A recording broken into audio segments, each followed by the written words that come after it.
आज से हम शुरू करने जा रहे हैं सुरेंद्र मोहन पाठक का लिखा एक बहुत ही प्रसिद्ध उपन्यास जिसका नाम है आखिरी मकसद। ये सुधीर कोहली सीरीज का उपन्यास है। सुरेंद्र मोहन पाठक जासूसी उपन्यास लिखते हैं, इतना तो आपको पता ही होगा। तो चलिए बिना देर किए शुरू करते हैं आखिरी मकसद का पहला भाग। मेरी आंख खुली। सबसे पहले मेरी निगाह सामने दीवार पर लगी रेडियम डायल वाली घड़ी पर पड़ी। 1:30 बजा था, यानी कि अभी मुझे बिस्तर के हवाले हुए मुश्किल से 2 घंटे हुए थे। मेरी दोनों आंखें अपनी कटोरियों में गोल गोल घूमी। यूं ही बिना कोई हरकत किए, बिना गर्दन हिलाए, मैंने अपने बेडरूम में चारों तरफ निगाह दौड़ाई। अंधेरे में मुझे कोई दिखाई तो नहीं दिया, लेकिन मुझे यकीन था कि कोई कमरे में है और किसी की वहां मौजूदगी की वजह से ही मेरी आंख खुली थी। रात के 1:30 बजे बंद फ्लैट में मेरे बेडरूम में कोई था। अपने 8 गुना 8 फुट के असाधारण आकार के पलंग पर मैं कुछ स्तब्ध पड़ा रहा। फिर मैंने करवट बदली और साइड टेबल पर रखे टेबल लैंप की तरफ हाथ बढ़ाया। मेरा हाथ टेबल लैंप के स्विच तक पहुंचने से पहले ही कमरे में रोशनी हो गई। अंधेरा कमरा एकाएक ट्यूबलाइट की दूधिया रोशनी से जगमगा उठा। तब मुझे स्विच बोर्ड के करीब खड़ा एक पहलवान जैसा आदमी दिखाई दिया, जो अपलक मुझे देख रहा था और पान से बैंगनी हुए मसूड़े और दांत निकालकर हंस रहा था। खामखा हंस रहा था। उसने अपनी पीठ दीवार के साथ सटाई हुई थी और अपने हाथ में वो एक सूरत से ही निहायत खतरनाक लगने वाली रिवॉल्वर थामे था। रिवॉल्वर वो मेरी तरफ ताने हुए नहीं था, लेकिन मैं जानता था कि पलक झपकते ही वो रिवॉल्वर न सिर्फ मेरी तरफ तन सकती थी, बल्कि उसमें से निकली गोली मेरे जिस्म में कहीं भी झरोका बना सकती थी। तभी कोई खांसा। तत्काल मेरी निगाह आवाज की दिशा में घूमी। सूरत में पहलवान जैसा ही खतरनाक लेकिन अपेक्षाकृत नौजवान एक दादा पलंग के पहलू में पिछली दीवार से टेक लगाए खड़ा था। जाग गए? पहलवान सहज स्वर में बोला। तुम्हें क्या दिखाई देता है? मैं भुनभुनाया। जल्दी जाग गए? बिना जगाए ही जाग गए? कान बड़े पतले हैं या अभी सोए ही नहीं थे? कौन हो तुम? क्या चाहते हो? भीतर कैसे घुसे? अल्लाह, इतने सारे सवाल एक साथ। जवाब दो। तू तो कोतवाल की तरह जवाब तलबी कर रहा है। उस्ताद जी, पीछे पलंग के पहलू में खड़ा नौजवान दादा बोला। मारूं साले को? नहीं नहीं, पहलवान बोला। मारेगा तो ये मर जाएगा। एक आध पराठा सेक देता हूं। ना, खामखा खफा हो जाएगा। हमने इसे राजी राजी रखना है। नौजवान के चेहरे पर बड़े मायूसी के भाव आए। पराठा सेकने को कुछ ज्यादा ही व्यग्र मालूम होता था वो। मैंने वापस पहलवान की तरफ निगाह उठाई। ये राजी राजी क्यों रखना है मुझे? मैंने पूछा। एकदम वाजिब सवाल पूछा। क्यों रखना है? भैये, राजी रहेगा तो सब कुछ राजी राजी करेगा ना। राजी नहीं रहेगा तो अड़ंगी करेगा, पंगा करेगा, लफड़ा करेगा। अब आधी रात को लफड़ा कौन मांगता है? मैं मांगता हूं? सालो, एक तो जबरन मेरे घर में घुस आए हो और ऊपर से। उस्ताद जी, नौजवान आशापूर्ण स्वर में बोला। एक आध इसके थोबड़े पर ही जमा दूं, कम से कम इसकी कतरनी तो बंद हो जाएगी। कतरनी का क्या है लमड़े? पहलवान दार्शनिकतापूर्ण स्वर में बोला। चलने दे। मैं अभी पुलिस को फोन करता हूं, मैं बोला, और तुम दोनों को गिरफ्तार कराता हूं। लो, नौजवान बोला। सुन लो। मैं बोला, अगर तुम दोनों अपनी खैरियत चाहते हो तो। यानी कि? पहलवान ने मेरी बात काटी और बिना उत्तेजित पूर्ववत सहज स्वर में बोला। अभी जहन्नुम रसीद होना चाहता है, कुछ देर बाद भी नहीं। फिर उसका रिवॉल्वर वाला हाथ सीधा हुआ और उसने बड़े निर्विकार भाव से रिवॉल्वर का कुत्ता खींचा। कुत्ता खींचा जाने की मामूली सी आवाज गोली चलने से भी तीखी आवाज की तरह मेरे कानों में गूंजी। मेरे कस बल निकल गए। मेरे मिजाज में आई वो तब्दीली पहलवान से छुपी न रही। शाबाश, वो बोला। क्या चाहते हो? मैं धीरे से बोला। देखा? पहलवान अपने नौजवान साथी से बोला। खामखा गले पड़ रहा था तू इसके, सब कुछ राजी राजी तो कर रहा है, बेचारा खुद ही पूछ रहा है कि हम क्या चाहते हैं। नौजवान कुछ न बोला। अब क्या हुआ, दही जम गई तेरे मुंह में? अबे बता इसे हम क्या चाहते हैं। बिस्तर से निकल, नौजवान ने मुझे आदेश दिया। कपड़े बदल, हमारे साथ चलने के लिए तैयार हो। कहां चलने के लिए तैयार हूं? मैं सशंक स्वर में बोला। उस्ताद जी देख लो, ये फिर फालतू सवाल कर रहा है। साफ जाहिर हो रहा था कि वो नौजवान मवाली मेरे से उलझने के लिए तड़प रहा था। कहां फालतू सवाल कर रहा है? पहलवान ने उसे मीठी झिड़की दी। इतना वाजिब सवाल तो पूछ रहा है, आखिर इतना जानने का हक तो इसे पहुंचता ही है कि इसने चलने के लिए कहां तैयार होना है। लेकिन मैं बताता हूं इसे। पहलवान फिर मेरे से संबोधित हुआ। भैये तू सीधे सीधे कपड़े पहन ले, तूने किसी पार्टी या किसी जश्न के लिए तैयार नहीं होना, इसीलिए सज धज की जरूरत नहीं, समझा? मैंने कोई जवाब नहीं दिया। तुझे हमने किसी के पास पहुंचाना है, जीता जागता, सही सलामत, बिना टूट फूट के। तू हमारा साथ दे भैये, ज्यादा पसरेगा या हामिद को हड़काएगा तो फिर तेरी सलामती और टूट फूट की कोई गारंटी नहीं होगी, जो कि मैं नहीं चाहता। क्यों नहीं चाहते? क्योंकि ठेके की एक अहम शर्त माल को ग्राहक के पास सही सलामत पहुंचाना भी है। मैं माल हूं? हो, 50,000 रुपए का। तुझे कुछ हो गया तो हमारा तो रोकड़ा निकल गया ना आंटी से। मैं 50,000 रुपए का माल हूं, नगद, चौकस, सीओडी, यानी कि कैश ऑन डिलीवरी। ओहो, तो पहलवान जी अंग्रेजी भी जानते हो? मैं नहीं जानता, वो आदमी जानता है जिसने तेरी डिलीवरी लेनी है। वो बार बार सीओडी सीओडी बोलता था, सो मैंने भी बोल दिया। बात तो हिंदुस्तानी में तजुर्बा ये हुआ कि 50,000 रुपए की कीमत की एवज में मुझे अगवा करके किसी तक सही सलामत पहुंचाने के लिए किसी ने तुम्हारी खिदमत हासिल की है। वाह, मरहबा। तजुर्बा हिंदुस्तानी में हो तो बात कितनी जल्दी और कितनी आसानी से समझ में आती है। कौन वो आदमी? है कोई ग्राहक। वो ग्राहक मेरा करेगा क्या? करेगा तो वही जो हामिद करना चाहता है, लेकिन वक्त आने पर करेगा।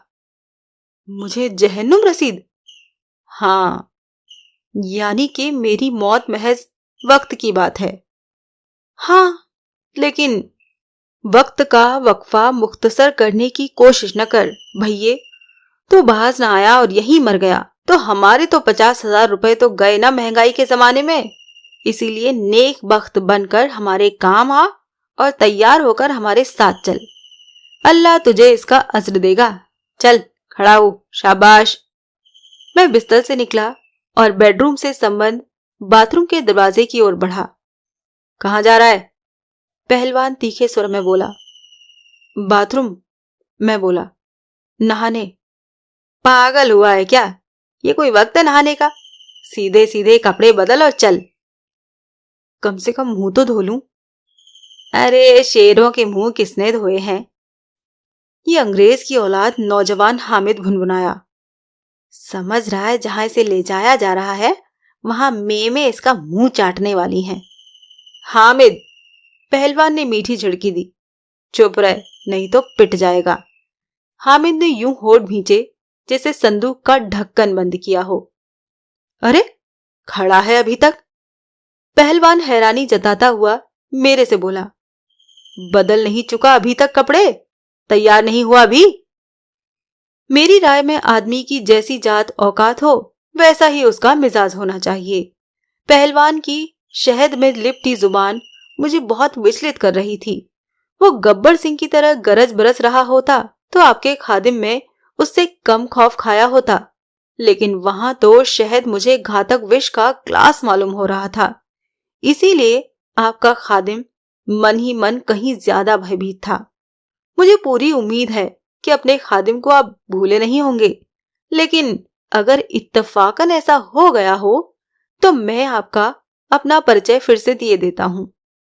बंदे को सुधीर कोहली कहते हैं। बंदा प्राइवेट डिटेक्टिव के उस दुर्लभ धंधे से ताल्लुक रखता है जो हिंदुस्तान में अभी ढंग से जाना पहचाना नहीं जाता। तंबाकू जो आलू के पौधे की तरह प्राइवेट डिटेक्टिव की कलम को भी आप विलायत की देन समझिए। बस यूं जानिए कि प्राइवेट डिटेक्टिव की फसल हिंदुस्तान में अभी शुरू ही हुई है।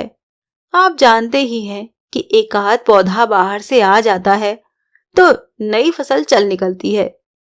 हिंदुस्तान में और प्राइवेट डिटेक्टिव अभी उग रहे हैं, अभी बढ़ रहे हैं।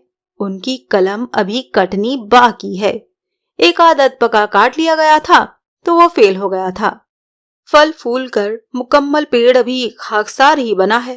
कहने का मतलब ये है कि इसे आप कुदरत का करिश्मा कहें या योर्स ट्रूली का। पूछ है आपके खादिम की दिल्ली शहर में। सिर्फ मेरी व्यावसायिक सेवाओं के तलबगार मेरे क्लाइंट में ही नहीं, शहर के वैसे दादा लोगों में भी, जैसे कि 2 प्रतिनिधि उस घड़ी मेरे सामने खड़े थे और जो मुझे चॉइस दे रहे थे कि मैं अभी मरना चाहता था या ठहर के। उन दोनों दादाओं की निगाहों के सामने मैंने कुर्ता पजामा उतारकर जीन्स जैकेट वाली पोशाक धारण की।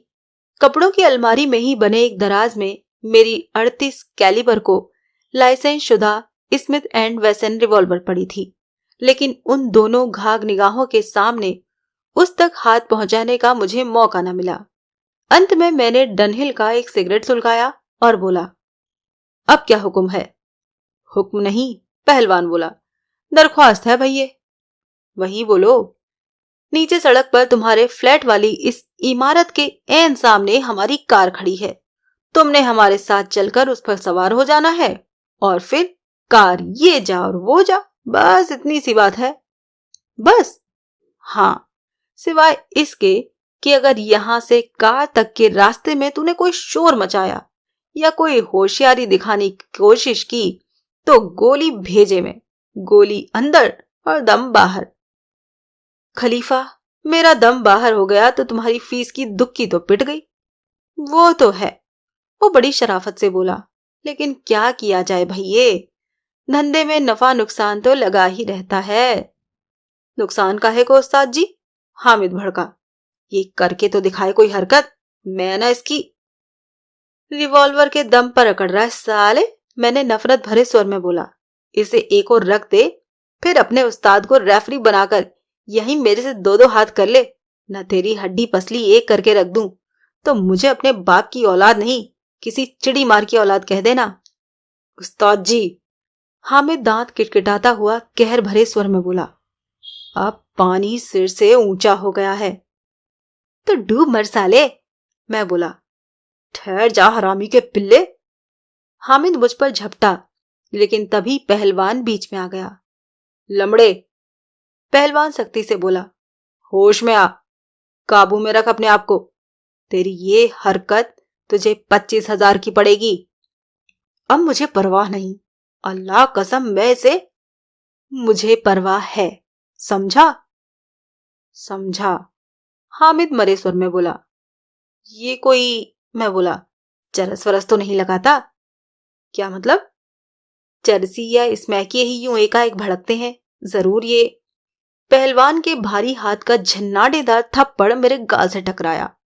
ये अक्लमंद के लिए इशारा था।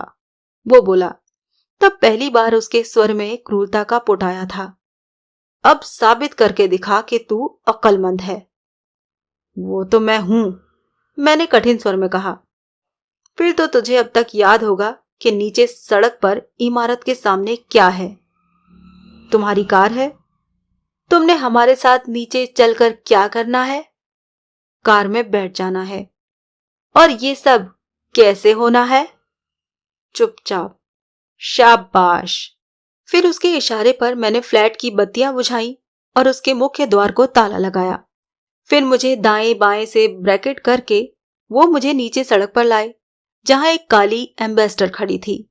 हामिद कार का अगला दरवाजा खोलकर ड्राइविंग सीट पर बैठ गया और मुझे कार के भीतर अपने आगे धकेलता हुआ पहलवान पीछे सवार हो गया। कार तत्काल वहां से दौड़ चली। हमने मोती बाग जाना है, पहलवान बोला। आजकल सड़कों पर पुलिस की गश्त बहुत है, रात को बहुत पूछताछ होती है। हमारी गाड़ी को भी रोका जा सकता है। तब पुलिस की सूरत देखकर तुझे होशियारी आ सकती है। भैये, मेरी यही एक नेक राय है कि तुझे पुलिस के सामने कोई लफड़ा करने की कोशिश नहीं करनी। कोई बेजा हरकत की तो जो पहली जान जाएगी वो तेरी होगी। और मैं बोला, तुम्हारा क्या होगा? हमारा भी बुरा ही होगा, लेकिन जो बुरा हमारा होगा उसको देखने के लिए तू जिंदा नहीं होगा। हमारी ओर पुलिस की निगाह भी उठने से पहले तू जन्नत के दरवाजे पर दस्तक दे रहा होगा। समझा? समझा। तो फिर क्या इरादा है तेरा? इरादा नेक है। नेक ही रखना भैये, इल्तिजा है। अच्छा, धमकी नहीं? नहीं। हैरानी है, आजकल तो दादा लोग भी बड़े अदब और शऊर के हो गए हैं। वो हंसा। ठीक है ना फिर? वो बोला, खामोश रहेगा ना? हाँ। शाबाश। मोती बाग तक हमें 2 जगह पुलिस द्वारा संचालित रोड ब्लॉक के बैरियर मिले, लेकिन दोनों ही जगह पुलिसियों ने कार की तरफ टॉर्च ही चमकाई। कहीं किसी ने कार को रुकने का इशारा न किया। ऐसा हो जाता तो कार की छोटी मोटी तलाशी भी होती और तब मुमकिन था कि इस पंजाबी पुत्र के खून में बहती 93 ऑक्टेन भड़क उठती और मैं हथियारबंद पुलिस की मौजूदगी में हो हल्ला मचाकर अपनी जान बचाने की जुर्रत कर बैठता। लेकिन लगता था राजधानी में रात को सक्रिय उठने वाले वैसे बेशुमार रोड ब्लॉक्स सिर्फ नेक शहरियों को हलकान करने के लिए थे। गुंडे बदमाशों को जरूर अभय दान प्राप्त था।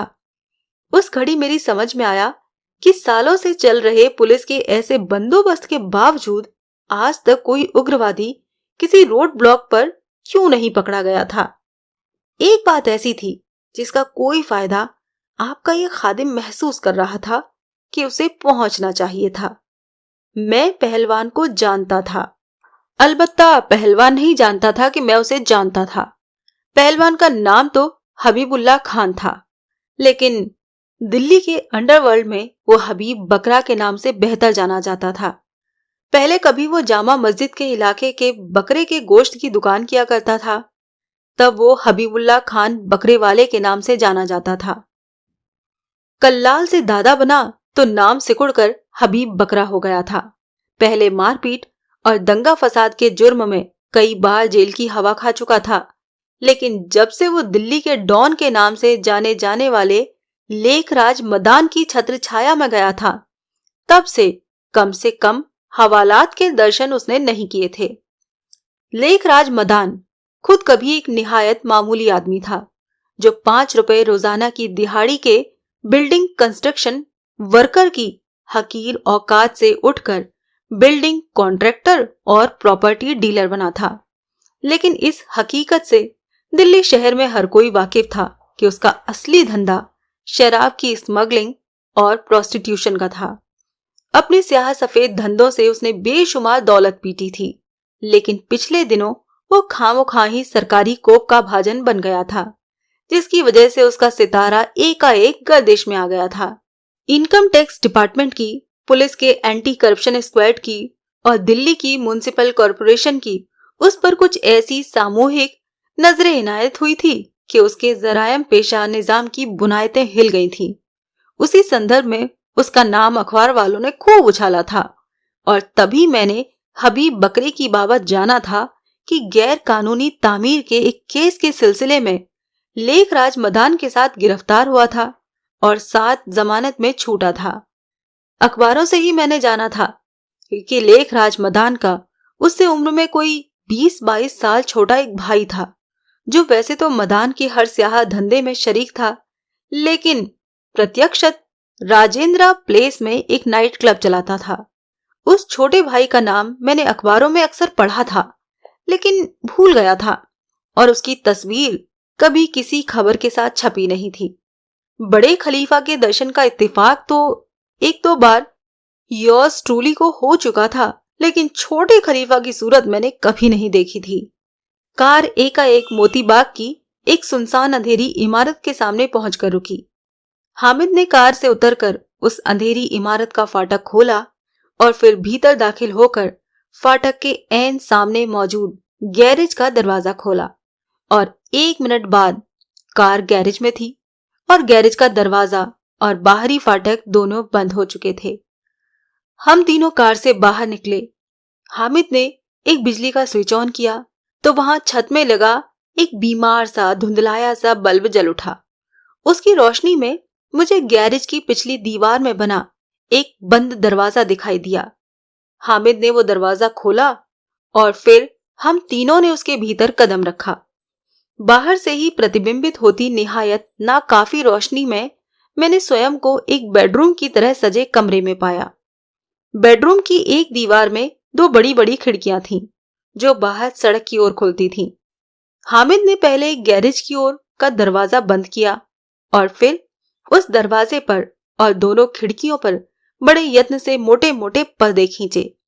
तब कहीं जाकर उसने वहां की ट्यूबलाइट जलाई तो कमरे में जगमग हुई। हबीब बकरा एक कुर्सी में ढेर हो गया। अपनी रिवॉल्वर निकालकर उसने अपनी गोद में रख ली और फिर जेब से एक तंबाकू की पुड़िया निकाली। पुड़िया में से कुछ तंबाकू उसने अपने मुंह में ट्रांसफर किया और फिर चेहरे पर एक अजीब सी तृप्ति के भाव लिए गाय की तरह जुगाली सी करने लगा। फिर उसने हामिद को कोई गुप्त इशारा किया, जिसके जवाब में हामिद ने वहीं से एक नायलॉन की डोरी बरामद की और उसकी सहायता से मेरे हाथ पांव बांध दिए। अंत में उसने मुझे पलंग पर धकेल दिया। भैये, हबीब बकरा मीठे स्वर में बोला, बस थोड़ी देर की ही तकलीफ समझना। बड़ा ख्याल है तुम्हें मेरा, मैं अब व्यंग्यपूर्ण स्वर में बोला। तू तो खफा हो रहा है। बिल्कुल भी नहीं, मैं तो खुशी से फूला नहीं समा रहा। दिल कथकली नाचने को कर रहा है, झूम झूम कर गाने की ख्वाहिश हो रही है। दूसरा काम न करना, वरना तेरा मुंह भी बंद करना पड़ेगा।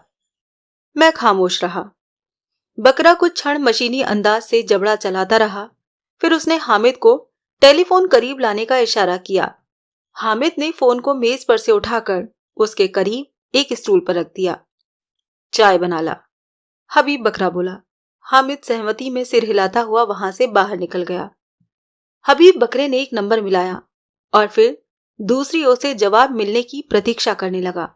वो ईयरपीस को पूरी तरह से अपने कान के साथ जोड़े हुए नहीं था, इसीलिए जब दूसरी ओर से कोई बोला तो कमरे के स्तब्ध वातावरण में उसकी आवाज मुझे साफ सुनाई दी। हाँ, कौन है भाई? लेखराज मदान की आवाज मैंने साफ पहचानी। मालिक, बकरा चिकने चुपड़े स्वर में बोला। काम हो गया। पकड़ लाए? हाँ।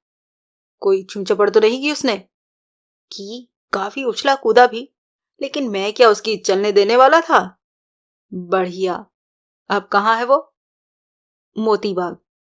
चौकस पकड़ के रखा है ना? बिल्कुल। भाग तो नहीं जाएगा? सवाल ही नहीं पैदा होता। बढ़िया, आगे मुझे मालूम ही है कि क्या करना है।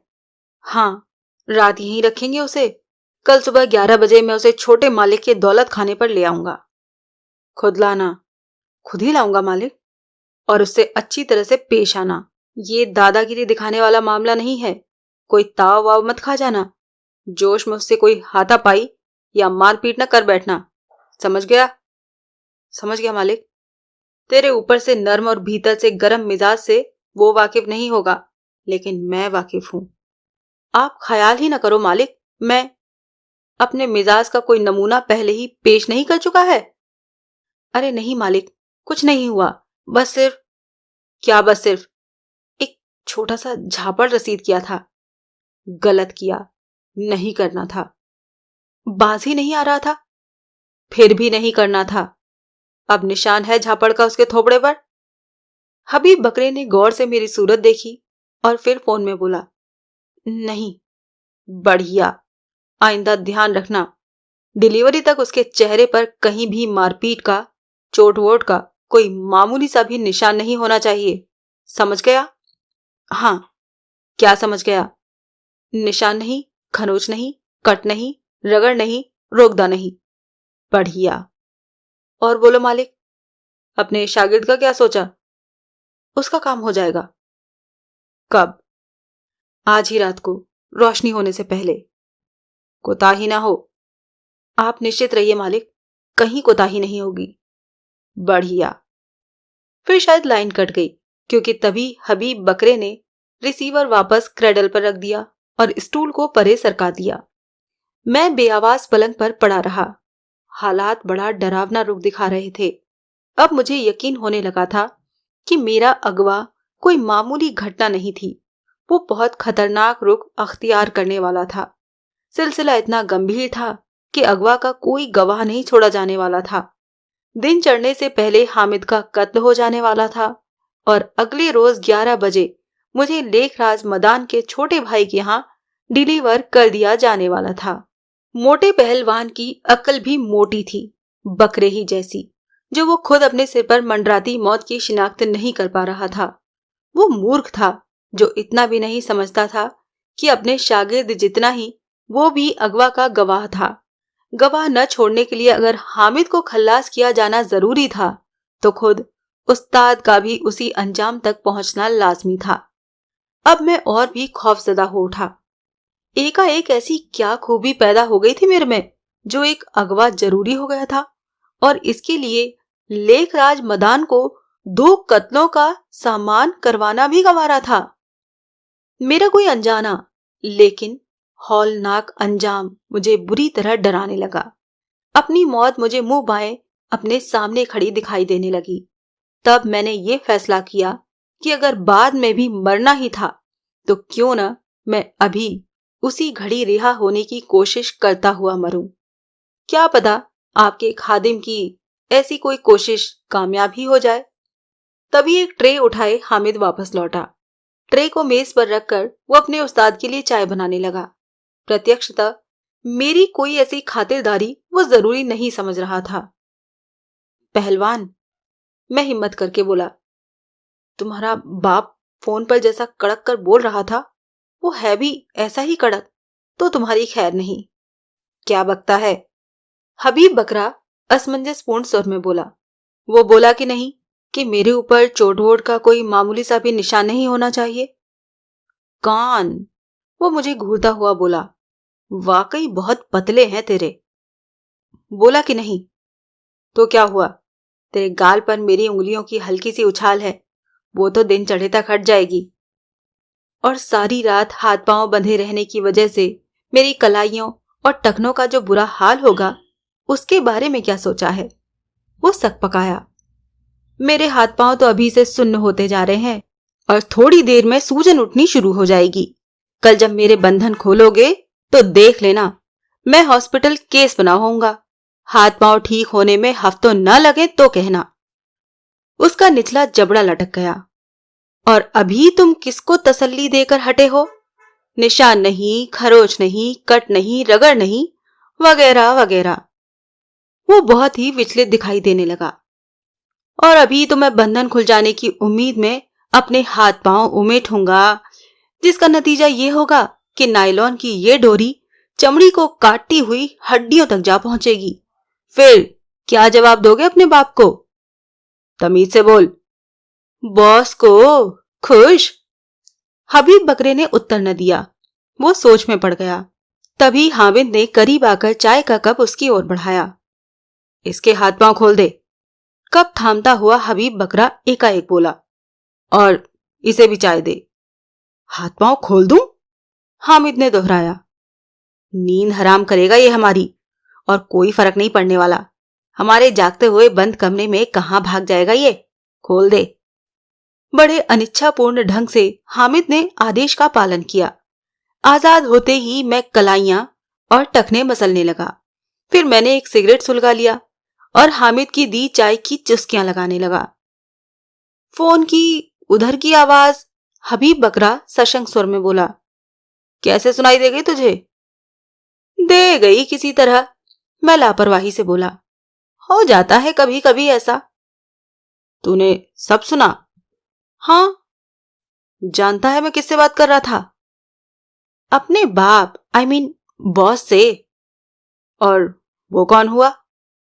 वो मुझे क्या मालूम? उसके चेहरे पर राहत के भाव आए। मेरे को टॉयलेट जाना है। क्या? वो हड़बड़ाया। मैंने अपनी कन की उंगली ऊंची करके उसे दिखाई। हबीब बकरे ने हामिद की तरफ देखा। हामिद चाय बना रहा था। हबीब बकरे ने गोद में रखी अपनी रिवॉल्वर उठाकर अपने हाथ में ले ली और उठ खड़ा हुआ। चल, वो बेडरूम के पिछवाड़े के दरवाजे की ओर इशारा करता हुआ बोला। मैं उठकर दरवाजे पर पहुंचा। मैंने उसे खोला तो पाया कि आगे एक लंबा गलियारा था।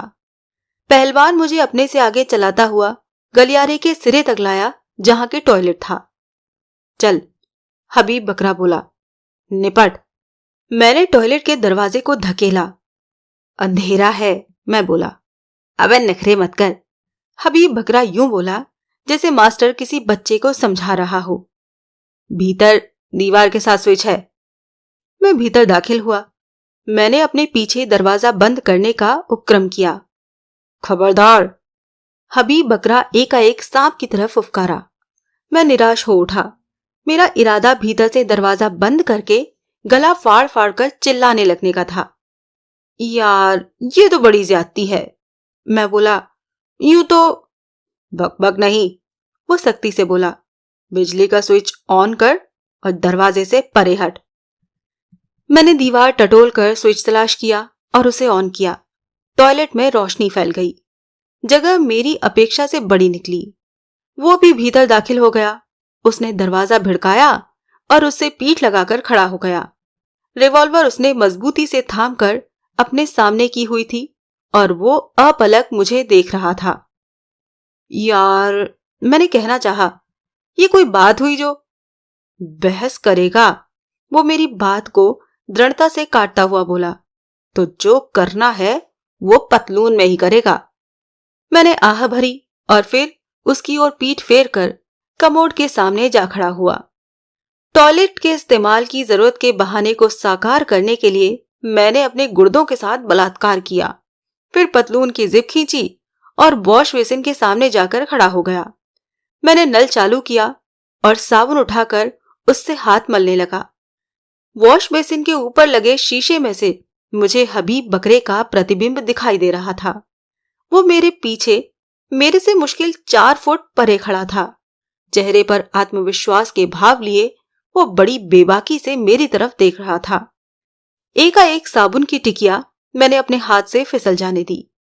उसकी निगाह खुद ही फर्श पर पड़े जा गिरे साबुन की ओर उठ गई। मैं तनिक घूमा, एक कदम आगे बढ़ा और मैंने झुककर साबुन उठाया और फिर उठकर सीधा होना शुरू किया। लेकिन सीधा होने से पहले ही मैंने सिर झुकाकर अपना सिर सांड की तरह उसके पेट से टकरा दिया।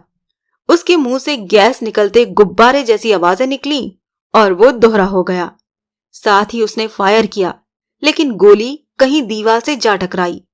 मैंने झुके झुके ही ताबड़तोड़ 3-4 घूंसे उसके पेट में रसीद किए और फिर उसके दोबारा फायर कर पाने के पहले ही उसके हाथ से उसकी रिवॉल्वर नोच ली। वो फर्श पर ढेर हो गया। तभी गलियारे में से दौड़ते कदमों की आवाज गूंजी। जरूर हामिद ने गोली चलने की आवाज सुन ली थी और अब वो उधर ही लपका चला आ रहा था। मैंने अपने जूते की एक भरपूर ठोकर हबीब बकरे की कनपट्टी पर जमाई और फिर उसके ऊपर से कूदकर दरवाजे पर पहुंचा। तभी बाहर से दरवाजे को धक्का दिया गया। दरवाजा भड़ाक से खुला और मुझे चौखट पर हामिद की झलक दिखाई दी। एक क्षण भी नष्ट किए बिना मैंने रिवॉल्वर का रुख उसकी ओर किया और घोड़ा खींचना शुरू कर दिया। सारी रिवॉल्वर मैंने दरवाजे की दिशा में खाली कर दी। तब मैंने देखा कि हामिद गलियारे में दरवाजे के सामने धराशायी हुआ पड़ा था। डरते डरते मैं उसके करीब पहुंचा। मैंने पांव की ठोकर से उसके चेहरे को, उसकी छाती को, उसकी पसलियों को टहोका। उसके शरीर में कोई हरकत नहीं हुई। मेरी चलाई गोलियों में से पता नहीं कितनी उसे लगी थीं, लेकिन निश्चय ही वो मर चुका था। मैंने खाली रिवॉल्वर परे फेंक दी और झुककर उसकी उंगलियों में से उसकी रिवॉल्वर निकाल ली। मैं फिर हबीब बकरे की ओर आकर्षित हुआ। वो बाथरूम के फर्श पर बेहोश पड़ा था और प्रत्यक्षतः उसके जल्दी होश में आ जाने के कोई आसार दिखाई नहीं दे रहे थे, लेकिन उसका जल्दी होश में आना जरूरी था। मैंने उससे कई सवाल पूछने थे और फिर एक लाश के साथ वहां बने रहने का भी मेरा कोई इरादा नहीं था। मैंने उसके मुंह पर पानी के छींटे मारने शुरू किए। कुछ क्षण बाद उसने कराह कर आंख खोली। उठ के खड़ा हो जा पहलवान, मैं कर्कश स्वर में बोला। उसने 2-3 बार आंखें मिचमिचाईं और हड़बड़ा कर उठ बैठा। चेतावनी के तौर पर मैंने रिवॉल्वर उसकी तरफ तान दी। उसके नेत्र फैले, उसने जोर से थूक निगली। उठ! वो बड़ी मेहनत से उठ के खड़ा हुआ। फुसफुसा पहलवान निकला, मैं व्यंगपूर्ण स्वर में बोला। 2 करारे हाथों में ही बोल गया, भीतर से खोखला मालूम होता है। निगाहों में कहर भरकर उसने मेरी तरफ देखा, लेकिन मैं अब क्या डरता। अब तो निगाहों से ज्यादा कहर बरपाने वाला आइटम यॉल स्टूली के हाथ में थी। तभी उसकी निगाह गलियारे के फर्श पर पड़ी। उसके पहले जैसे ही आंखें फैल गईं। मर गया? वो आतंकित भाव से बोला। नहीं, मैं बोला। सांस रोके पड़ा है, फेफड़ों को आराम दे रहा है, सांस लिए बिना जिंदा रहने की मशक कर रहा है। भैये, तेरी खैर नहीं। अभी तो अपनी खैर मना मोटे भैंसे, मैं तुझे बहुत बुरी मौत मारूंगा। क्या करेगा? मुझे बकरे की तरह ज़िबह करेगा और खाल उधेड़कर उल्टा टांग देगा। भूला तो नहीं होगा अभी अपना पुराना धंधा? पुराना धंधा? कल्लाल का, हबीबुल्ला खान बकरे वाला उर्फ फुसफुस पहलवान। वो चौंका। तू तू मुझे जानता है? तुझे क्या, मैं तेरे बाप को भी जानता हूं। मेरा बाप? लेखराज मदान। तेरे से निपट लूं, फिर उसकी भी खबर लेता हूं जाकर। अब वो साफ साफ फिक्रमंद दिखाई देने लगा। बाहर निकल, मैंने आदेश दिया। उसने हामिद की लाश को लांघकर बाहर गलियारे में कदम रखा। मैं बोला, हामिद को खुद मारता तो लाश कहां ठिकाने लगाता? क्या? वही जो मैं बोला, मरना तो इसने था ही। अब तेरा काम मेरे हाथों हो गया है। अब बोल, लाश कहां ठिकाने लगाता? यहीं। क्या मतलब? ये मकान खाली है, हमारा इससे कोई वास्ता नहीं। हमने नकली चाबियों से इसके ताले खोलकर इसे जबरन कब्जाया है, इसी काम के लिए। ओह! मैं एक क्षण खामोश रहा और फिर बोला, भीतर चल। हम दोनों वापस बेडरूम में लौटे। वहां मैंने उसे पलंग पर धकेला और उसी नायलॉन की उसी डोरी से उसकी मुश्कें कस दी जिससे कि उसने मेरी वो गत बनवाई थी। फिर मैं कुर्सी घसीट कर उसके सामने बैठ गया। शुरू हो जा, मैंने आदेश दिया। क्या क्या शुरू हो जाऊं? वो कठिन स्वर में बोला। क्या कहानी है?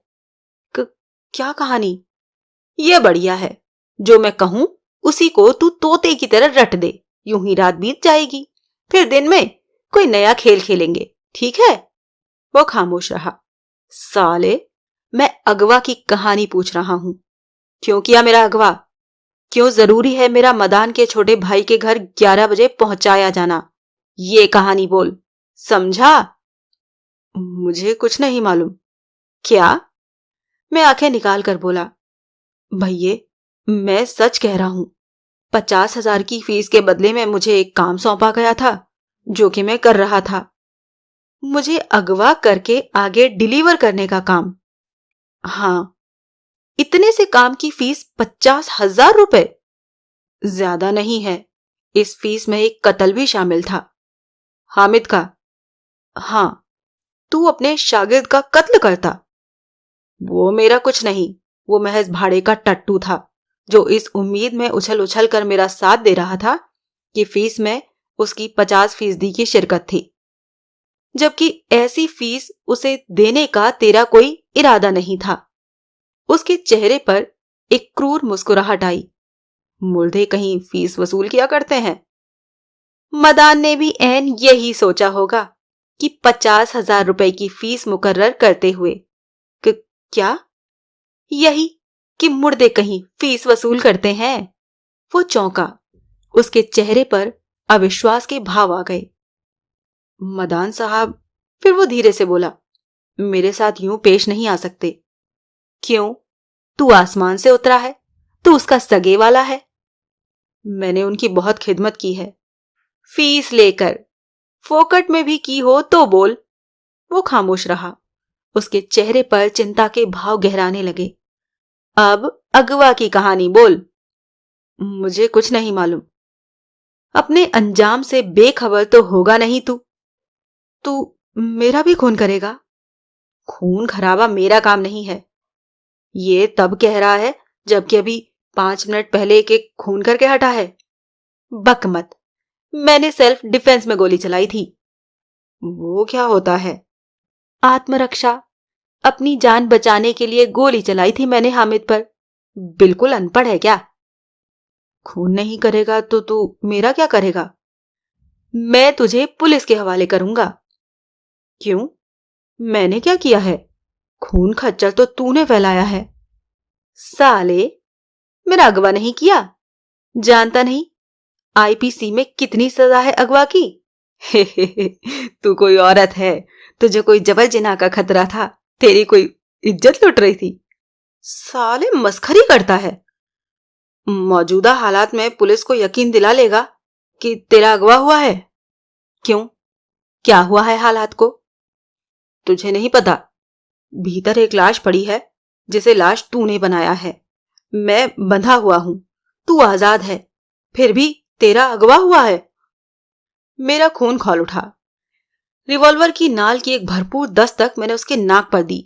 वो पीड़ा से बिलबिला उठा। वैसे ही मैंने उसके कत्थई दांत खटखटाए, उसकी खोपड़ी ठकठकाई। अल्लाह, वो कराहता हुआ बोला। अल्लाह। मौत के आगे भूत भागते हैं, मैं क्रूर स्वर में बोला। पलस्तर उधेड़ दूंगा मार मार के।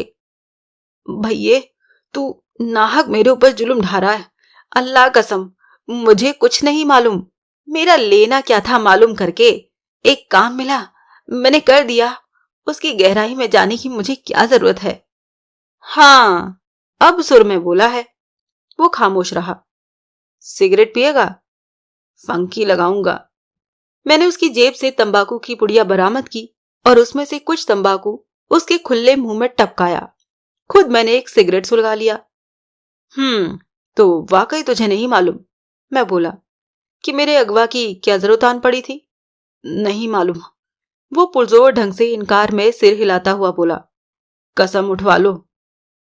हाल कैसा है आजकल तेरे बाप का? कारोबार कैसा चल रहा है? हाल खराब है, कारोबार मंदा है। अच्छा, ऐसा क्यों? कई पंगों में फंसे हुए हैं मदान साहब। मुख्तलिफ किस्म के दबाव हैं उन पर, जिन्हें वो झेल नहीं पा रहे। इतने बड़े दादा की बाबत ये बात कह रहा है? वो खामोश रहा। जवाब दे। उसने तंबाकू में रची बसी थूक की एक पिचकारी परे दीवार की ओर फेंकी और फिर धीरे से बोला।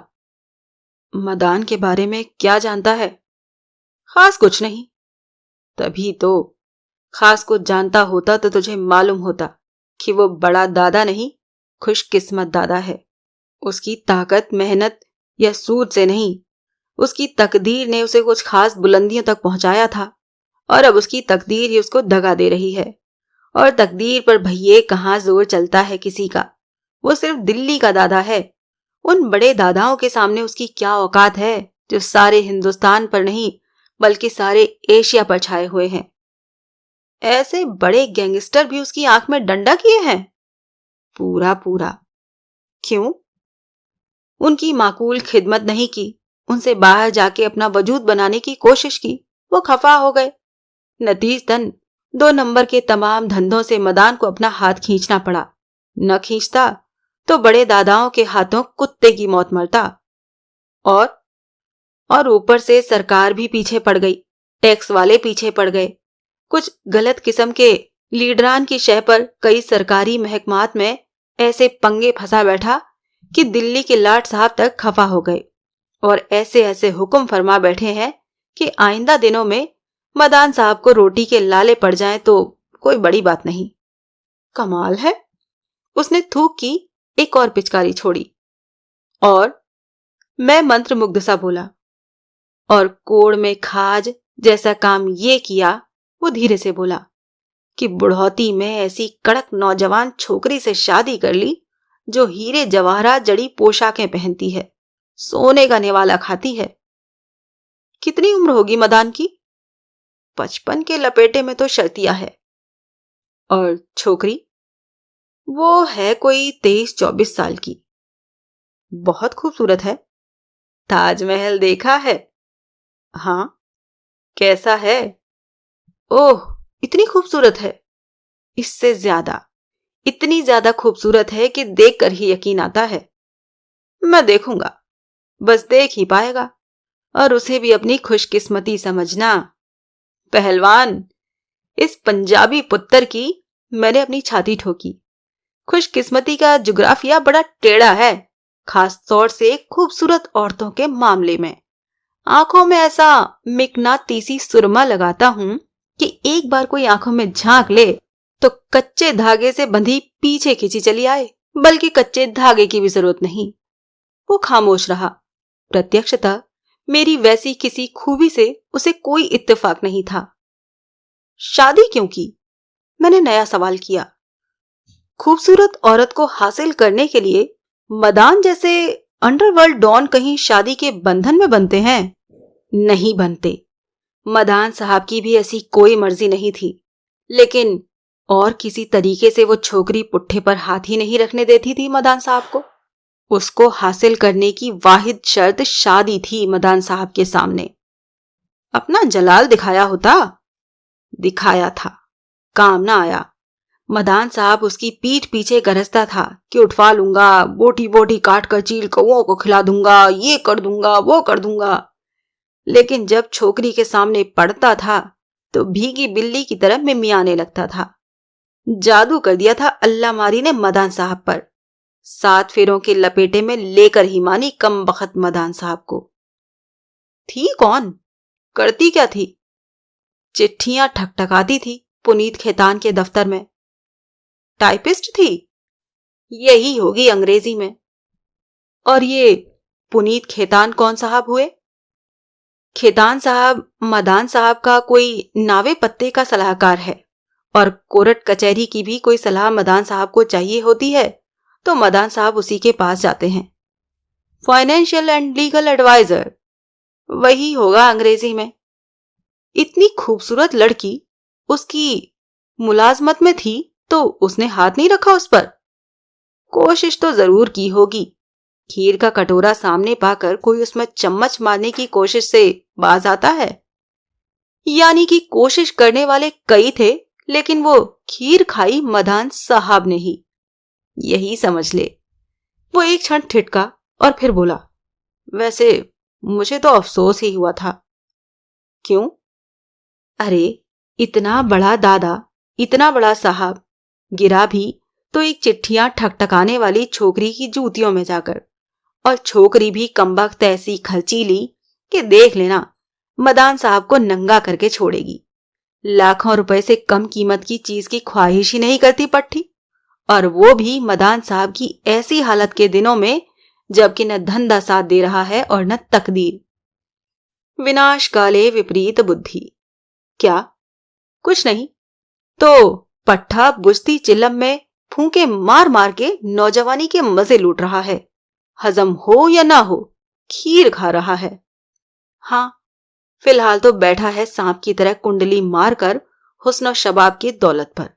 वाह खलीफा, बहुत उम्दा जुमला कसा, और अभी कहते हो कि अनपढ़ हूं। वो दांत निकालकर एक भद्दी सी हंसी हंसा। यूं तो, मैं बोला, तेरा उम्र दराज बॉस कभी हुस्न के सैलाब में बह जाएगा, जौबन के पहलू में दम तोड़ देगा। कोई बड़ी बात नहीं। पहले तो वो देवनगर में कहीं रहता था, अब भी वहीं रहता है? नहीं, अब तो वो एक होटल में रहता है। कौन से होटल में? वो जो 12 खंबा रोड पर नया बना है, उसकी सबसे ऊपर वाली मंजिल तमाम की तमाम मदान साहब के कब्जे में है। और कौन रहता है वहां? कोई नहीं। भाई भी नहीं? वो तो अलग कोठी में रहता है। कहां? मेटकाफ रोड, कोठी नंबर 10, जहां की तू मुझे दिन के 11 बजे पहुंचाने वाला था। हाँ। छोटे भाई का नाम क्या है? शशिकांत। शादीशुदा है? नहीं। वहां मेटकाफ रोड पर अकेला रहता है? हाँ। भाई के पास क्यों नहीं रहता? वजह नहीं मालूम। अब साथ नहीं रहता या पहले भी साथ नहीं रहता था? जहां तक मुझे मालूम है पहले भी साथ नहीं रहता था। मेरे अगवा का हुक्म तुझे लेखदान मदान से मिला, लेकिन मुझे अगवा करके तूने मुझे उसके छोटे भाई की कोठी पर पहुंचाना है। ऐसा क्यों? उसी के पास क्यों नहीं जिसने कि अगवा का हुक्म दिया? पता नहीं। सुर बदल रहा है पहलवान। एक आध दांत हलक में उतर गया नहीं देखना चाहता तो पहले वाले सुर का ही रियाज रख। अल्लाह कसम नहीं पता। मैं पता करूंगा। तू उससे मिलने जाएगा? ये भी कोई पूछने की बात है? मैं तो मरा जा रहा हूं ये जानने के लिए कि क्यों वो मेरे अगवा का तलबगार है। वो बताएगा? राजी से तो नहीं बताएगा। तू तो यूं कह रहा है जैसे तू मदान साहब के साथ कोई जोर जबरदस्ती कर सकता है। ठीक पहचाना। उसके चेहरे पर विश्वास की भावना आए। जिंदा लौट के नहीं आएगा, वो बोला। यकीनन आऊंगा। साथ में इस बात की भी मुकम्मल जानकारी लेकर आऊंगा कि जिसको तू ताजमहल का दर्जा दे रहा है वो ताजमहल जैसी अजीमोशान है भी या नहीं। भैये, अगर तेरे ऐसे ही इरादे हैं तो तू मदान साहब की गोली से नहीं मरेगा, तू और तरीके से मरेगा। और तरीके से कैसे? तू मदान साहब की हुस्न परी पर निगाह डालेगा और गश खा जाएगा, फिर पछाड़ खाकर उसके कदमों में गिरेगा और इस फानी दुनिया से रुखसत फरमा जाएगा। देखेंगे, मैं लापरवाही से बोला और उठ खड़ा हुआ। वो मेरा क्या होगा? एकाएक वो व्याकुल भाव से बोला। कुछ नहीं होगा, थोड़ा वक्त तुझे यहां यूं ही गुजारना पड़ेगा। मैं तेरे बॉस को तेरी खबर करूंगा, फिर आगे वो ही फैसला करेगा कि तेरा क्या होगा। वो मुझे जान से मार डालेगा। काहे को? तूने क्या किया है? मैं काम को अंजाम जो नहीं दे सका, मैं तेरे को उस तक पहुंचा जो नहीं सका, तो क्या हुआ? मैं खुद ही पहुंचा जा रहा हूं। समझ ले, तेरी खातिर मैं उसके हुजूर में खुद पेश हुआ। लेकिन तुझे इस बात पर शक है कि मैं तेरे बॉस के पास जा रहा हूं? वो बात नहीं है, लेकिन क्या लेकिन? तू क्या चाहता है कि मैं तेरे को आजाद कर दूं और ये रिवॉल्वर तुझे थमा दूं ताकि अपने ओरिजिनल प्रोग्राम के मुताबिक तू मुझे बकरी की तरह हाँक के अपने बाप के खूंटे से बांधाए और 50,000 रुपए की फीस वसूल ले? यही चाहता है ना? चाहता तो यही हूं, वो बड़ी संजीदगी से बोला। लेकिन भैये, ऐसा हो तो नहीं सकता ना। सोच कोई तरकीब। वो खामोश रहा। तंबाकू थूक, मैंने आदेश दिया। वो असमंजसपूर्ण ढंग से मेरी ओर देखने लगा। मैंने जेब से रूमाल निकालकर उसका एक गोला सा बनाया और बोला, मुंह खोल। तब मेरा इरादा उसकी समझ में आया। मेरा दम घुट जाएगा, उसने आर्तनाद किया। नहीं घुटेगा, मैं मर जाऊंगा। नहीं मरेगा। भैये, रहम कर। मैं खलीफा, दिन चढ़े तक तेरी हालत कितनी भी बद क्यों न हो जाए, उस हालत में तू फिर भी नहीं पहुंचेगा जिसमें बाहर गलियारे में पड़ा तेरा जोड़ीदार पहुंचा हुआ है। मैंने रुमाल जबरन उसके मुंह में ठूंस दिया। फिर मैंने उसकी जेबें टटोली। एक जेब में एक लंबा रामपुरी कमानीदार चाकू बरामद हुआ। चाकू देखकर मुझे अपनी अकल पर बहुत अफसोस हुआ। तलाशी का वो काम मुझे तब करना चाहिए था जबकि वो टॉयलेट के फर्श पर बेहोश पड़ा था। वो खतरनाक चाकू उसके हक में बाजी पलट सकता था, लेकिन गनीमत थी कि ऐसा हुआ नहीं था। यानी कि इस पंजाबी पुत्तर की फेमस लक ने अभी तक उसका साथ देना बंद नहीं किया था। उसकी एक और जेब से 3400 रुपए के नोट बरामद हुए। पहलवान, मैं बोला, ये उस झापड़ के एवज में कब्जा रहा हूं जो तूने मुझे मारा था। उसकी आंखें अपनी कटोरियों में बड़ी बेचैनी से घूमी। गैराज में खड़ी कार की चाबियां मैंने गलियारे में जाकर हामिद की जेब से बरामद की। इतनी रात गए मुझे आसानी से कोई सवारी मिलने वाली जो नहीं थी। आखिर में मैंने हर उस स्थान को रगड़ रगड़ कर पोंछा जहां से मेरी उंगलियों के निशान बरामद होने की संभावना हो सकती थी। वातावरण में भोर का उजाला फैल रहा था, जबकि मैंने अपने अपहरणकर्ताओं से झपटी एम्बेसडर 12 खंबा रोड के उस होटल की लॉबी में ले जाकर रोकी बकौल हबीब बकरा, जिसके पेंटा हाउस अपार्टमेंट में लेखराज मदान नाम का सुपर गैंगस्टर रहता था। भीतर पहुंचने पर मुझे मालूम हुआ कि 13वीं मंजिल पर स्थित उसके पेंटा हाउस तक एक लिफ्ट सीधी जाती थी, जो कि उस वक्त मजबूती से बंद थी। ये लिफ्ट पूछने पर रिसेप्शन पर मौजूद क्लर्क ने मुझे बताया, मदान साहब अपने अपार्टमेंट से एक बटन दबाते हैं तो खुलती है। ऐसा कब होता है? मैंने पूछा। 9 बजे से पहले तो कभी नहीं होता। ऐसा क्यों? मदान साहब देर से सो के उठते हैं। वो 9 बजे से पहले डिस्टर्ब किया जाना पसंद नहीं करते। रास्ता यही एक है ऊपर पहुंचने का? जी हाँ। लेकिन मेरी तो उनसे मुलाकात बहुत जरूरी है, बहुत ही जरूरी है। हकीकत यह है कि वो ही पसंद नहीं करेंगे कि मैं देर से उन्हें रिपोर्ट करूं। ऐसा है तो आप, उसने काउंटर पर पड़ा एक फोन मेरी तरफ सरका दिया, उन्हें फोन कर लीजिए। गुड। मैंने रिसीवर उठाकर हाथ में ले लिया। नंबर बोलो। वो तो, क्लर्क मुस्कुराया, आपको मालूम होना चाहिए। मैंने हौले से रिसीवर वापस क्रेडल पर रख दिया। यानी कि राष्ट्रपति भवन में दाखिल होना आसान था, दादा लोगों की डेन में दाखिला जरा मुश्किल था। 9 बजे लौटने के अलावा और कोई चारा नहीं था। 9 बजने में अभी 3 घंटे बाकी थे। मैं मोती बाग जाकर हबीब बकरे से वहां का नंबर उगलवा सकता था। आखिर उसने फोन पर मदान से बात की थी, लेकिन एक तो उसमें भी ढेर वक्त लगता और दूसरे मुझे फिर ऐसे घर में कदम डालने पड़ते जहां की गोलियों से बिंधी एक लाश मौजूद थी। वक्त गुजारी के लिए मैंने अपने दोस्त मलकानी के पास जाने का फैसला किया, जो कि करीब ही पहाड़गंज में एक साधारण सा होटल चलाता था। 9 बजे तक मैं वापस होटल की लॉबी में पहुंचा तो तब मुझे सीधे पेंटा हाउस जाने वाली लिफ्ट लॉबी में खड़ी मिली, जिसमें सवार होने से मुझे किसी ने नहीं रोका। सुपर फास्ट लिफ्ट पलक झपकते 13वीं मंजिल पर पहुंच गई। मैं लिफ्ट से निकला तो वहां सामने मुझे एक ही दरवाजा दिखाई दिया, जिसकी चौखट पर कॉल बेल पुश लगा हुआ था। मैंने पुश दबाया और प्रतीक्षा करने लगा। कुछ क्षण बाद दरवाजे में एक झरोका सा खुला और उसमें से 2 हिरनी जैसी काली कचरारी मदभरी आंखें दिखाई दी। यस। साथ ही एक खनकता हुआ स्त्री का स्वर सुनाई दिया। मदान साहब से मिलना है, मैं बोला।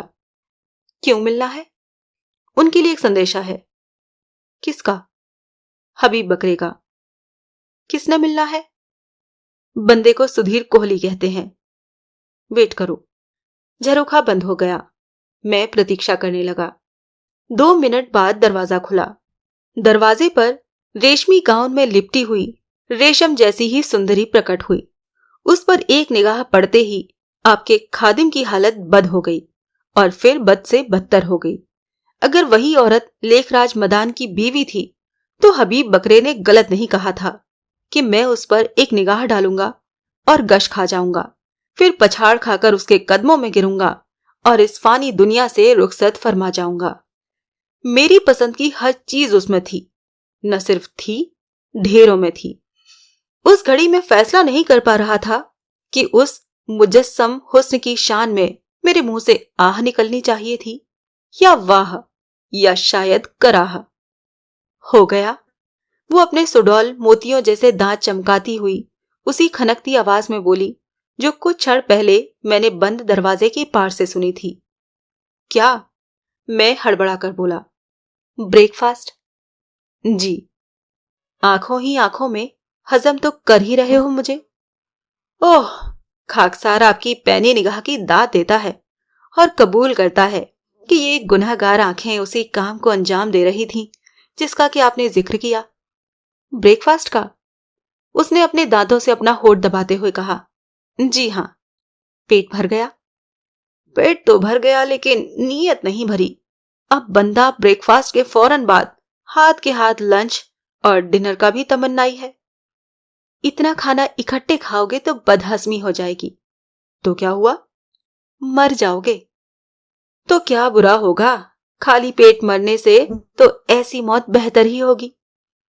खुशबू के मजे लो और जायके के ख्वाब लो। वो अपना एक नाजुक हाथ चौखट से हटाकर अपने कूल्हे के खम पर टिकाती हुई बोली, तुम्हारी किस्मत में बस इतना ही लिखा है। हु नोज मैडम, मर्द की किस्मत को तो देवता भी नहीं जान पाते। वो हंसी और फिर बोली, नाम क्या बताया था तुमने अपना? सुधीर कोहली। मैं तनिक सिर नवाकर बोला, द ओनली वन। कोई टॉप के हरामी मालूम होते हो। दोनों बातें दुरुस्त हैं, हरामी भी हूं और टॉप का भी। आम मामूली हरामियों से तो ये शहर भरा पड़ा है। टॉप का हरामी एक ही है राजधानी में, और आस पास 40 कोस तक Sudhir Kohli, the only one. बातें बढ़िया करते हो। और भी कई काम बढ़िया करता हूं, कभी आजमा कर देखिए। देखेंगे। एकाएक वो चौखट से हट गई। Come inside and sit down, साहब अभी आते होंगे। Thank you. मैंने भीतर कदम रखा तो उसने मेरे पीछे अपार्टमेंट के इकलौते प्रवेश द्वार को मजबूती से बंद कर दिया। बड़े ऐश्वर्यशाली ढंग से सुसज्जित ड्राइंग रूम की ओर मेरे हाथ लहलहाती हुई वो पिछवाड़े का एक दरवाजा खोलकर मेरी निगाहों से ओझल हो गई। मैंने बैठने का उपक्रम न किया। मैंने डनहिल का एक सिगरेट सुलगा लिया और मदान की प्रतीक्षा करने लगा। मैं नया सिगरेट सुलगा रहा था जबकि मदान ने वहां कदम रखा। मदान एक लाल भभूका चेहरे वाला विशालकाय व्यक्ति था। उसके 3/4 बाल सफेद थे। कनपटी पर लंबी सफेद कलमें थी, लेकिन दाढ़ी मूंछ सफाचट थी। उसकी आंखों के लाल डोरे, आंखों के नीचे थैलियों की तरह लटकती खाल और खमेरी की तरह फूला हुआ अति विशाल पेट उसके दारू कुकड़ी का भारी रसिया होने की चुगली कर रहा था। वो एक तंबू जैसा मेहरून कलर का ड्रेसिंग गाउन पहने था। मैंने कभी एक मेंढक की कहानी पढ़ी थी जो शहजादी द्वारा चूमे जाने पर खूबसूरत नौजवान बन गया था। मदान उस घड़ी मुझे एक ऐसे विशालकाय मेंढक जैसा लगा जिस पर शहजादी के चुंबन का भी कोई असर नहीं हुआ था। वो मेरे से बगलगीर होकर मिला। मुझे बहुत हैरानी हुई। मुझे इस खौफ ने अलग हो जाने के लिए प्रेरित किया कि कहीं मैं उसकी बगल में ही न समा जाऊं। कोल्ली, वो फटे बांस जैसी आवाज में बोला, तेरा इस घड़ी यहां मेरे सामने मौजूद होना ही साबित करता है कि मेरे पहलवान और उसके शागिर्द की तो सिट्टी बज गई। दुरुस्त, मैंने सरल स्वर में कहा। कैसा है अपना हबीब बकरा? जिंदा है। शागिर्द? मर गया। कहां? मोती बाग वाली इमारत में। पहलवान भी वही है? नहीं। वो कहां है? मेरे कब्जे में। मैंने सिगरेट का लंबा कश लगाया। यानी कि बताना नहीं चाहता। जाहिर है। क्यों? क्योंकि वो अगवा का अपराधी है। अगवा एक संगीन जुर्म है।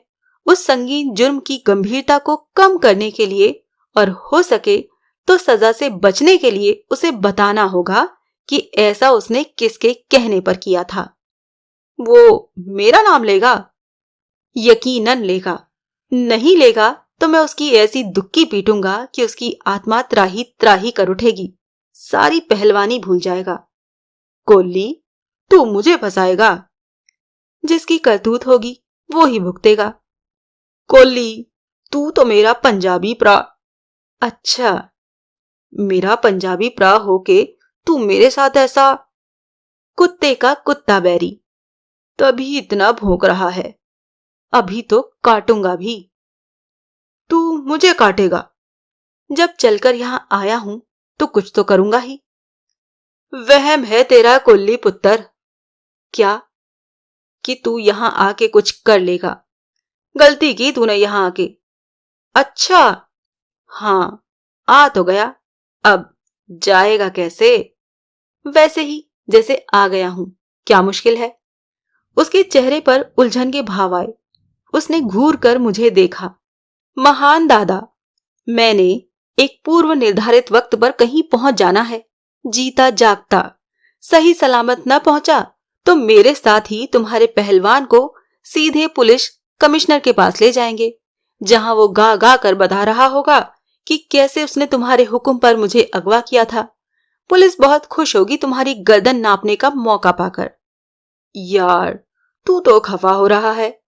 नहीं, मैं तो खुशी से पागल हुआ जा रहा हूं। मेरी नन्ही सी जान इतने बड़े दादा के किसी काम आए, इससे ज्यादा खुशी की बात और मेरे लिए क्या हो सकती है? बिल्कुल। मैंने हकबका कर उसकी तरफ देखा। क्या बिल्कुल? मैं बोला। तेरी जान मेरे काम आए, इसीलिए तो पहलवान को तेरे पास भेजा था। क्या किस्सा है महान दादा? किस्सा जाना चाहता है? तड़प रहा हूं जानने के लिए, तभी तो सुबह सवेरे यहां आया हूं। सिगरेट कौन सी पीता है? मैंने उसे डनहिल का पैकेट दिखाया। एक मुझे दे। मैंने उसे सिगरेट दिया और लाइटर से उसे सुलगाया। उसने बड़े तजुर्बेकार अंदाज से सिगरेट का लंबा कश लगाया और नथुनी से धुएं की दुनाली छोड़ी।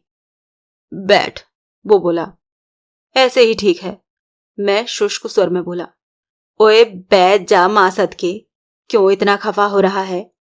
उसने बाह पकड़कर जबरन मुझे एक सोफे पर बिठाया और खुद भी मेरे सामने बैठ गया।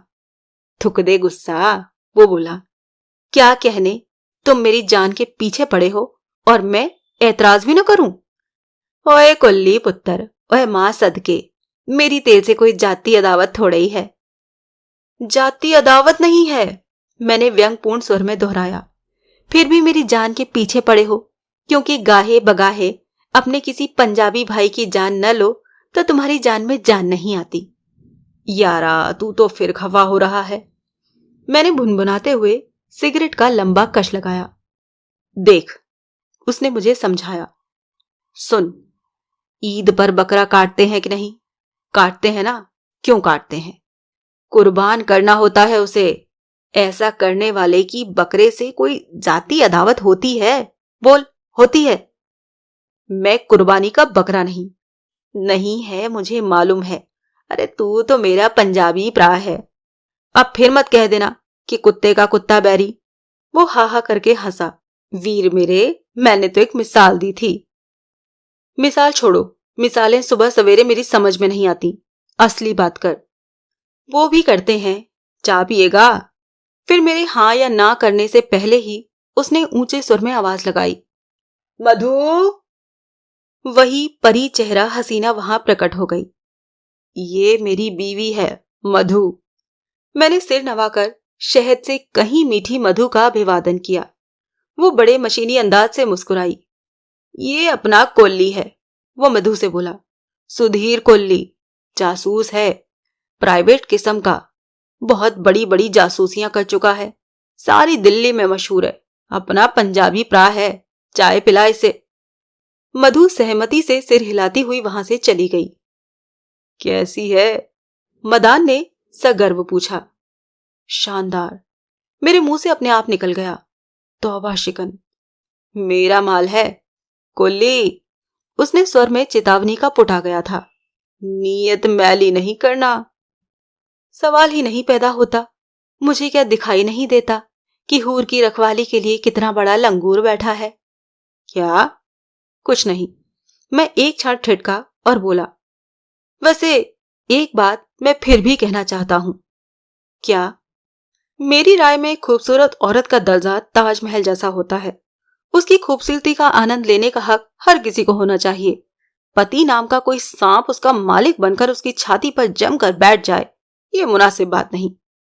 पागल हुआ है क्या? उसने तत्काल ऐतराज किया। बेवकूफ बनाता है, गुमराह करता है। अरे मेरा माल, मेरा माल, मेरे माल पर कोई दूसरा कैसे काबिज हो सकता है? सोशलिज्म में मेरा मेरा नहीं किया जाता। बातें जितनी मर्जी बना ले, आखिर पढ़ा लिखा है। लेकिन याद रखना, नीयत मैली नहीं करनी। बिल्कुल नहीं करनी। कहना आसान था। अप्सरा चाय की ट्रे के साथ वहां पहुंची और हमारे सामने बैठकर चाय बनाने लगी। जितनी देर वो वहां रुकी, उतनी देर मैं अपलक उसे देखता रहा और मदान अपलक मुझे देखता रहा। तभी तो कहते हैं कि खूबसूरत औरत के पति की एक जोड़ी आंखें पीठ पीछे भी होनी चाहिए। उसने चाय हम दोनों को सर्व की और फिर ट्रे में रखी एक डिबिया उठाकर अपने पति को सौंपी। क्या है? मदान बोला। देखो, वो बोली। उसने डिबिया को खोला। भीतर मेरी भी निगाह पड़ी। भीतर हीरों से जड़े 2 टॉप्स जगमगा रहे थे। 7 हीरे, एक मिडल में और 6 उसके गिर्द दायरे की शक्ल में।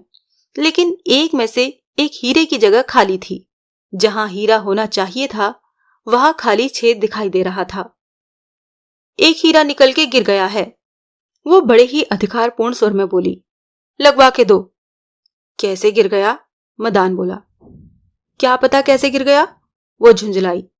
ढीला पड़ गया होगा। ढूंढ ले, यहीं कहीं होगा। ढूंढ लिया, नहीं है, नया लगवा के दो। हाँ जी, अभी मैंने पहनने हैं, आज नहीं लगता तो नए टॉप्स लाके दो। ठीक है, आज ही लग जाएगा, लेकिन दोनों क्यों दे रही है? वो ही दे जिसमें हीरा लगना है। सारे चेक करने हैं, कोई और भी लूज हो सकता है। अच्छा, वो उठकर चली गई। चाय पी कोल्ली। मदान फिर मेरी तरफ आकर्षित हुआ। मैंने चाय की एक चुस्की ली और बोला, तुम्हारा भाई इंतजार कर रहा होगा। क्या? वो सकपकाया। 11 बजे अपनी कोठी पर, मेटकाफ रोड, 10 नंबर। भूल गए? ओह, तो सब कुछ बक दिया हमारे पहलवान ने, सिवाय इसके कि असल किस्सा क्या है। असल किस्सा मदान दादा, जिसको सुनने के लिए मेरे कान तरस रहे हैं। यार, तू मुझे दादा क्यों कहता है? मैं तेरे से इतना बड़ा थोड़े ही हूं। कुछ कहना ही है तो कोई चाचा, ताया, मामा कह ले। मैंने तुम्हें दादा अपने से तुम्हारी कोई रिश्तेदारी जोड़ने के लिए नहीं कहा, बल्कि तुम्हारा दर्जा, तुम्हारा समाजी रुतबा बयान करने के लिए कहा है। एक बात माननी पड़ेगी कोल्ली, एक नंबर का हरामी है तू। शुक्रिया, मैं तनिक सिर नवाकर बोला।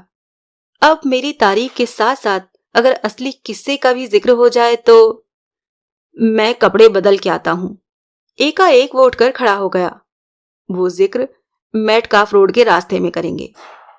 मेरा वहां क्या काम है? काम चलेगा तो पता चल जाएगा। फिर मेरे और कुछ कह पाने से पहले ही वो वहां से उठकर चल दिया। मैंने एक नया सिगरेट सुलगा लिया और सिगरेट और चाय चुसकते हुए उसके लौटने की प्रतीक्षा करने लगा। इससे आगे की कहानी जानने के लिए सुनिए आखिरी मकसद का अगला भाग।